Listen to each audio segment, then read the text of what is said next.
ಹೆಂಡತಿ ಜಾಲಿ ಜಾಲಿ, ಗಂಡನ ಜೇಬು ಖಾಲಿ ಖಾಲಿ. ಮಧ್ಯರಾತ್ರಿಯಿಂದ 15% ಟಿಕೆಟ್ ದರ ಏರಿಕೆ.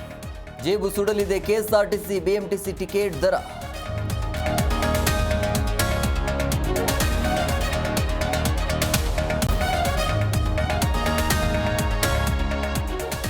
ಬಿಬಿಎಂಪಿ ಕಸದ ಲಾರಿಗೆ ಮಹಿಳೆಯರು ಬಲಿ. ಡಿವೈಡರ್ಗೆ ಬೈಕ್ ಡಿಕ್ಕಿಯಾಗಿ ಬಿದ್ದವರ ಮೇಲೆ ಹರಿದ ಲಾರಿ. ಹೆಣ್ಣೂರು ಪೊಲೀಸ್ ವ್ಯಾಪ್ತಿಯಲ್ಲಿ ಘಟನೆ.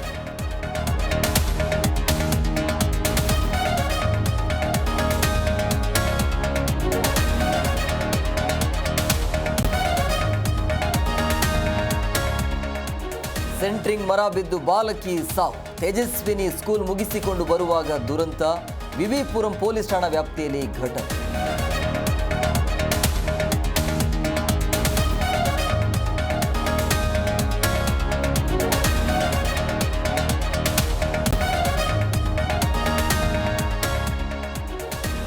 ಕಾಂಗ್ರೆಸ್ ಸರ್ಕಾರದ ವಿರುದ್ಧ ರೊಚ್ಚಿಗೆದ್ದ ರೈತರು. ಕೆಐಡಿಬಿಗೆ ಭೂಮಿ ನೀಡಲ್ಲ ಎಂದು ಒಕ್ಕೂರಲ ಕೂಗು. ಒಂದೇ ವೇದಿಕೆಯಲ್ಲಿ ಕಾಣಿಸಿಕೊಂಡ ನಾಯಕ.